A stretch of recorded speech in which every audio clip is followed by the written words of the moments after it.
Okay, everybody, let's take it from the top.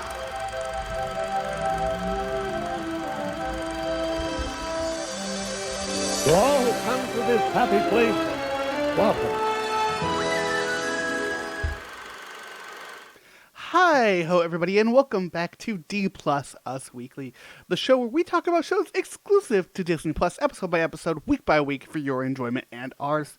I'm one of your hosts, Griffin L. Griffey D-Pad, and with me as always is the wonderful, the amazing Mr. Mitch George. How are you doing tonight? Very excited to talk about Echo. That's not what we're doing. Shit. Also, I am further through Echo than you are. Yes, but you also don't have 5.5 hours on a plane tomorrow to binge it. True. Very true. I watched through 4 episodes already, and I watched through those 4 episodes in a single sitting because I like the show. It's so good. In case you were interested, folks, our next full episode will be about Echo. But we're just going on vacation, so y'all gotta wait. Yeah. Enjoy it. Have a great time. Well, that's the plan, dude. Same with the next episode of the show, for what it's worth, folks. The next episode will be slightly late, but Friday? yeah, by like a day or two. Yeah, by the end, you should have it for your weekend gym sesh. Mm-hmm. That said, we are talking about Percy Jackson and Olympians, my favorite show of all time ever. Only 5 episodes in. So, there's been 5 perfect episodes. It's not actually my favorite show. My favorite show, at least in the last few years, is still Ted Lasso.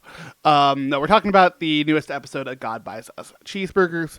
Of course, folks, if you haven't, this is going to be full spoilers for the show and minimal spoilers for the books. We've kind of spoiled the book movie here a bunch, but we'll do our best to remember.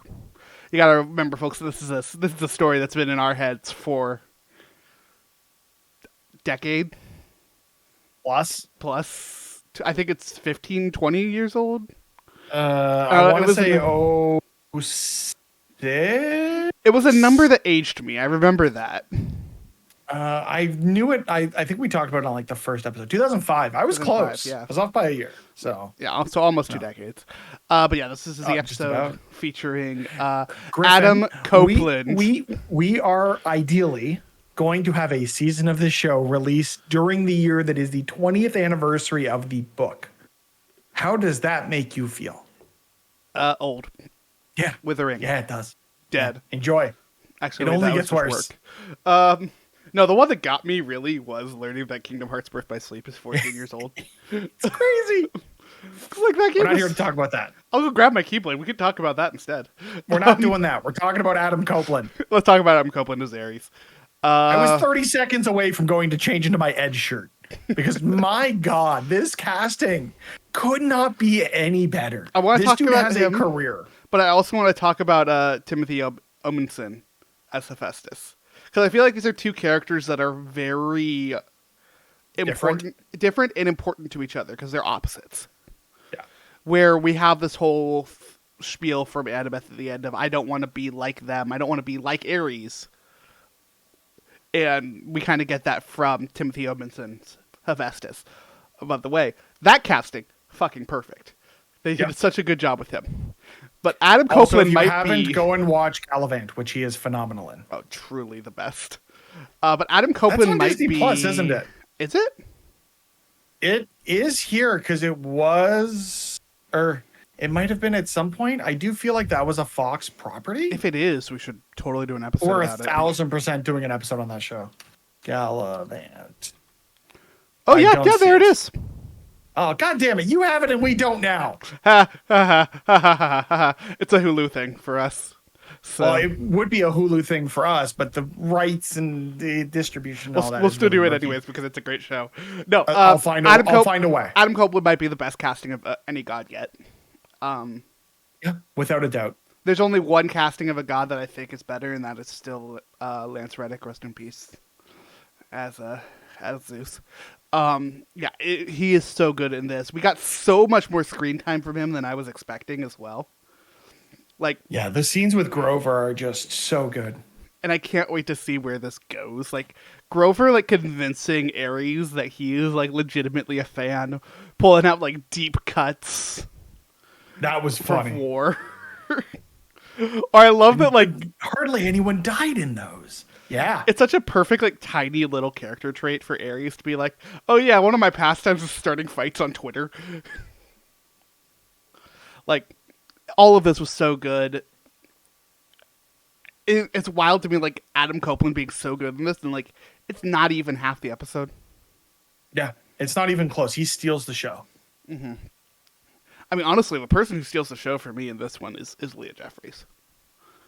Like, Also, she really, continues really to be so damn good, and I think at the ending of this episode, everything in the theme park between Percy and Annabeth, leading into next episode, which is going to be starting in the truck, which is kind of this pivotal scene in the book, as a lot of us know.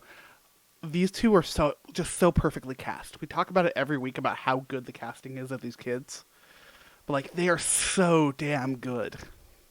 What's great about it, too, is with this being a young adult series and them casting age-appropriate actors, we're going to get to see these actors not only grow into these characters, but just grow as actors and performers. And that, for me, is going to be really interesting to see, because we got to see that with other young adult-led properties where the first few movies of a certain series that we're not going to discuss, the actors they're not great. The acting is one of the weaker parts of this. You've got the story and the setting and the whimsical nature of it all. And that only changes as the series progresses. And I feel like we're going to get the same thing here. People are like, oh, the acting is so. I'm like, you wait until these actors have like 2 or 3 seasons under their belt. Like, they're still kids and they're acting like kids. And it's appropriate for what we're seeing, but also they're going to mature as performers. And it's going to be incredible to see that happen as this show evolves. Yeah, I think every second, like, the standouts to me are particularly Annabeth at the beginning of this episode. Like, Percy's dead. Percy has to be dead. And then he's not dead. And she just runs up and hugs him. Like, there's such great acting in this show when there is not a word to be said. Like, these kids know how to do this shit, know how to do it really damn well. And then to follow that up with the theme park, with Percy sacrificing himself yet again. Spoiler alert, folks. This is going to happen a lot. Yeah. And for her to break, essentially, for her to question everything she's known about the gods, to know everything about that, and for the theme of this episode to be, hey, this is how the Greek gods treat each other. Mm-hmm. Like, all of it is so good. It's one of my favorite parts of Percy Jackson is, like, the Greek gods are mostly pieces of shit. And the whole idea here with Percy's sacrifice and him bringing along Annabeth, knowing she'd be willing to make the sacrifice as hard as it was in order to further the quest, and not wanting to be like the gods and being petty and infighting and all of these things that we've seen from, the fallout of Medusa, from Ares, the way he talks about his siblings, the way he talks about his parents, the way he talks about his grandfather. We're getting more lore here with the discussion of Kronos and this endless pit that he's been buried in. They're certainly trying to subvert expectations. I really love the exchange between Percy and Annabeth when they're on the water ride of, oh, this is the story of Hephaestus. This is why my mom was training me. She was training me. She wanted to keep me away. And Annabeth very astutely be like, she wasn't necessarily training to keep you away. She was training you to be better than us when you find us. Which I think is it's so perfectly Sally Jackson. She's not even in the episode, and she's probably the most important character in the episode. I mean, she's easily the most important character in the entire series for just how much she does for Percy. Yeah. Like, she truly is the best in every way, shape, and form, even when she's not there. Which I think is just a testament to the power of that character. And frankly, to the power of a good parent.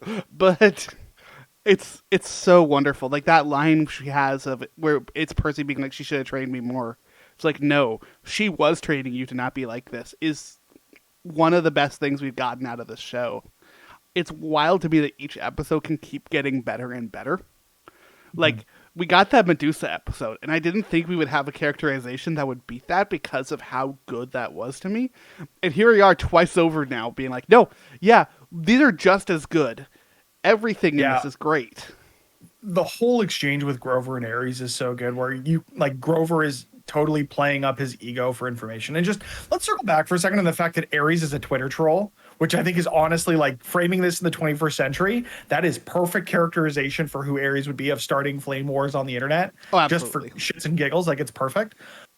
His whole thing about Athena and the stupid owl.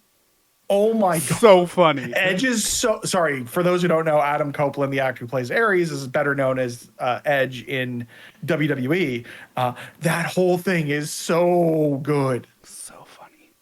So he really does such a good job here. If he is menacing, he is terrifying. Oh, the switch he can flip between being a goofball and you know, going on this tirade about like Twitter trolls and stuff like this, to that switch instantly flipping where like Grover is constantly stoking his ego and then knows that Ares knows something. And we get this cliffhanger this week of like, Grover knows, and he's very astute in observing that Ares knows more than he's letting on. And Ares, there's a switch that flips. I'm very with curious Ares. to find out what Grover knows. Like, because obviously we know who the Lightning Thief is because we've read the book and whatnot. I don't think necessarily that Grover knows anything. He just knew that Ares knew more than he was letting on. So Well, he yeah, was but trying like to just fish more info from him. Well, but like Grover's final line before credits is, "I know who the Lightning Thief is." Oh, that's true. Yeah, that yeah. So yeah. I forgot that part. I was really excited to go and watch Echo episode 1. Great show. We'll get to that. Yeah, I really am interested to see where they go with that. If Grover will be correct, if it's going to lead into more stuff. Obviously, we're stepping around the book, right? We're using it as a core, but making bits and pieces of it better. And we see that again in this episode. Ares does not get this much love to his character. Grover doesn't get this much love to his character in this because the book is entirely from Percy's perspective. Getting all of that was great. I also like the changes they made to the Tunnel of Love. First off, calling it the thrill ride of love was hilarious to me. That scene was all near perfection. Yeah, Just but like that- the original, heartbreak. there is a fight there. They have to fight like these cherub things, robots that Hephaestus had. I love that that's nowhere near this. I love that it is a quiet moment for that these two characters have to bond. It's not over. quiet. It's not quiet because they got Hadaway's "What Is Love," which is honestly goddamn perfect. True. And okay, you know what I mean when I say quiet. Okay, I don't know if you caught this, but I very astutely caught this. If you look closely when the song is playing and the story starts to tell itself on the wall, have you ever seen A Night at the Roxbury? Yeah, of course. Or the SNL skit that it's based on, with Will Ferrell and Chris. Shit, I'm gonna have to Google that. Either way, I'm gonna get a lot of trouble for not knowing that off the top of my head. Either way, they do this head movement when they're in the car where they're like Chris bouncing Catan. their head, and the animations on the wall also do that. So like Will Ferrell's characterization in A Night at the Roxbury, as well as SNL, exists canon in this version of the Percy Jackson universe, and that to me just warms my heart. And that Hephaestus is a fan. Hephaestus is an SNL guy. Like, yeah, dude, who would have thunk it? Hephaestus, like all of this was so good. Hephaestus, just in general, being this extremely intelligent god. Like Hephaestus is one of my favorites, both for his characterization and then also just engineering shit. It's always like number one for me. Chris Catan. Yeah, I really hope we get more of Hephaestus, especially if we continue this series past Percy Jackson and the Olympians. I don't think you cast someone with the pedigree or with the presence of Timothy Odmanson to just use him as a one-off here. Like, Well, because I know he appears in other spots within the Percy Jackson and the Olympians series. Yeah. Particularly, I believe it's in Battle. It's in the Battle of the Labyrinth. Third book. Yeah, I think Labyrinth is third. Because it sounds right. Percy, it's Lightning Thief, Sea of Monsters, Labyrinth, Titan's Curse, Labyrinth. Titan's Curse, Labyrinth. No, it's Titan's Curse is first. Yeah. Okay. Yeah. Either way, I do think they'll we think we do have more. with him what they're doing with Hermes and find a larger role for the character throughout the series because like he's so good. I can't wait though can't because not to get use a that character moment or with an the actor like gods him. though of like Hephaestus is that beginning of change that we see with the gods in Percy Jackson. Like Percy's very existence upsets most of them. So for him to be a catalyst for change between these guys is great. And all of this time we're talking about this, there's two major plot points we haven't even talked about yet. And we're like ranting and raving about the show. First off is the Fates. Yes. Seeing them having that got it. that fate discussion yet again being this massive plot point for this show has been nothing but fantastic. But we finally got the official Percy Jackson is a wanted fugitive. Oh, see, I thought you were going somewhere else with that, which I'll go to in a second. But yeah, I love like the whole Gabe thing is just it's so well played, and the fact that Ares is so tied into this, like he's so dialed into everything that's going on. Is like, yeah, you know you're fucked, and Ares is going to try and exploit that, and he does to get his shield back. So. He does a really good job of exploiting him on it. Yeah, I think it was perfect. It's exactly how I imagined it based off of the books. And like it was one of the few things that the movie actually did a good job of. My favorite thing in it is he's like, we loved that car. Like he doesn't care about Sal. He doesn't care about him. He cares about his car. No, because he's an asshole. Yeah, he's a piece of shit. Like, but if we're finally getting that, seeing the arch on fire or smoking. Yeah, that was kind of crazy. Kind of great. But Percy pulls himself out of the water wet, which I know some people on the internet were upset about because, books does things differently with regards to. I like that Percy is just constantly wet. It is so funny to me. But we finally got the line, Griffin. We got Seaweed Brain. She finally called him Seaweed Brain. It took to episode 5, but it happened, goddammit. No, it's a slow burn on that nickname though. That's not an immediate nickname. It's got to stick. And as long as it sticks from here forward, we're good to go. It's Percy Jackson. It has to stick. We just need the wise girl nickname and we'll be perfect. We're there. Yeah, it was a moment that I was very happy about. Like we're getting all of this fantastic stuff, and it's a story that is tried and true and perfect. I think this is I really do think that this is one for the ages, man.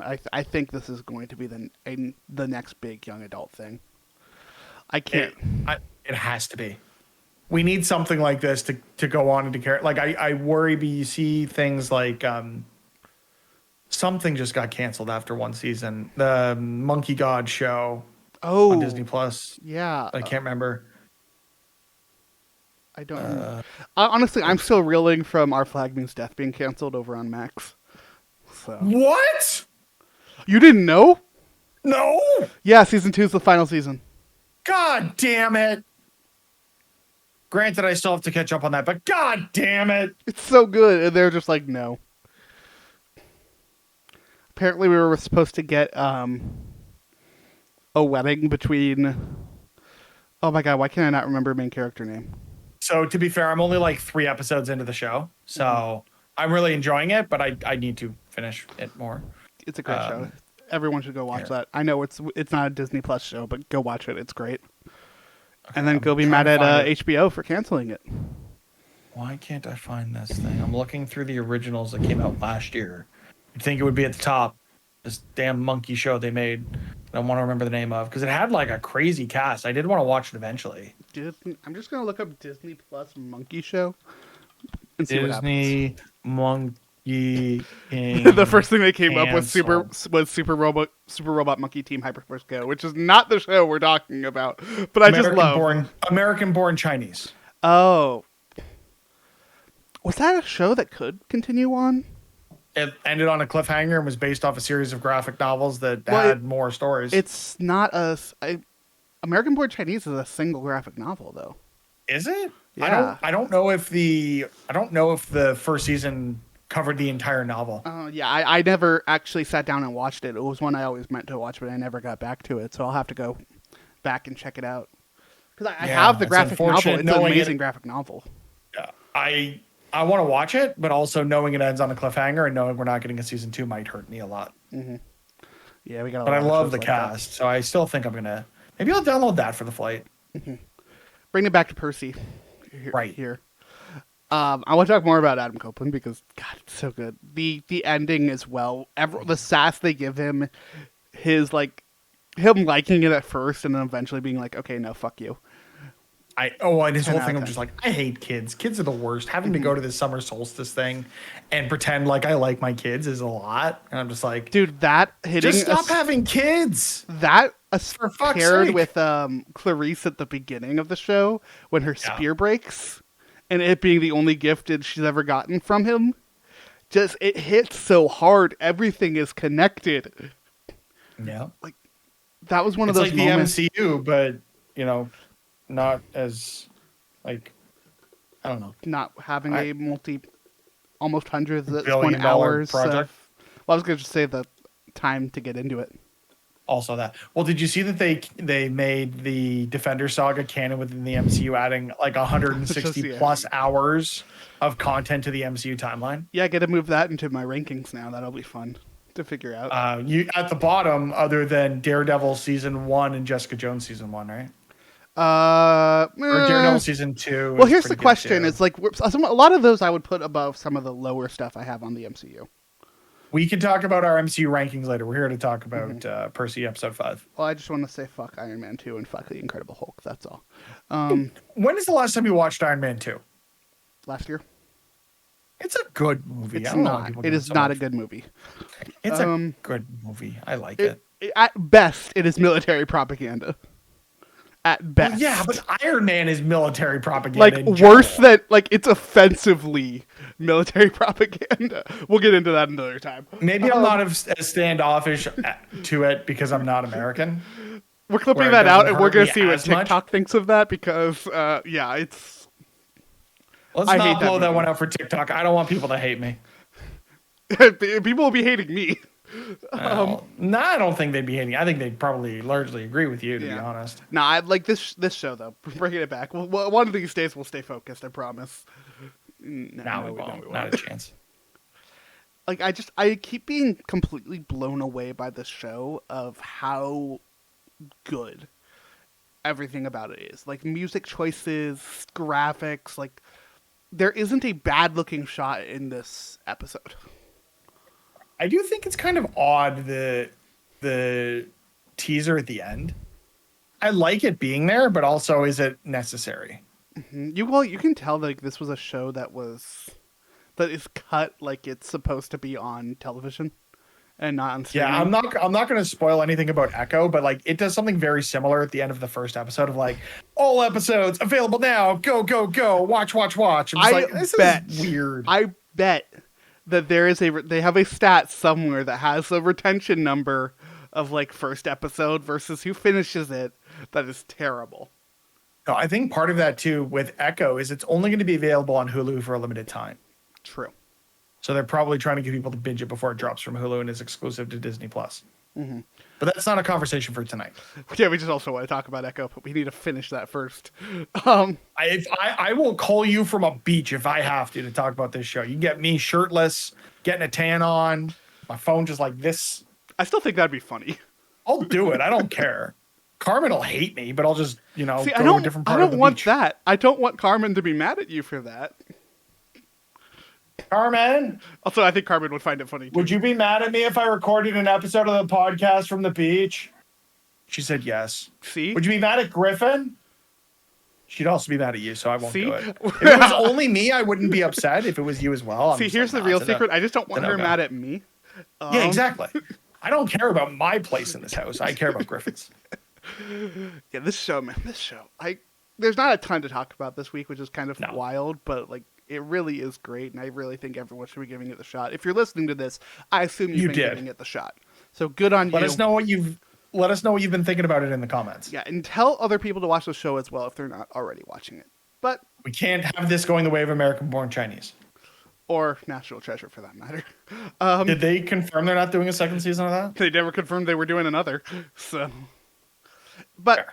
all that aside, Mitch, I feel like it's good time and to wrap up this episode. If people want to keep up with us, where can people find us? You can find my beach pics over at Instagram.com/@MrMitchGeorge. No, you can find the show at anywhere you want to find it. I demand beach pictures now. You really don't want to see this I on the demand beach. it. I demand it, Mitch. Okay. I will DM you beach pictures. No, I need you instead to of post giving them it on to me. Instagram. Okay. I will post at least one beach pic. Shows everywhere at D plus us, Instagram, YouTube, Facebook, Instagram, Twitter, Instagram. TikTok. I got to do Instagram still. I will We- post the first thing for this show from the beach in Mexico. Be like, Do it. Yo, we're here. Do it. Okay, I'll do it. There's Also, no profile. I don't even think there's a picture, but I'll do it. I don't care. you have all the assets. I gave you all the assets. I know. I was just too lazy to upload them because I'd have to like download them to my phone and put them into the app. It was just a lot of work. Speaking of, I finally figured out how to upload TikToks from a browser, and it's so easy. It's been there. Well, the you whole can tell me time. about that when we finish talking about this episode. But until next time, Yeah, go check out the other stuff. Like I mentioned, next week's episode will be a little bit late. Echo one's going to be a little bit late as well. Keep an eye out for those everywhere. And until next time.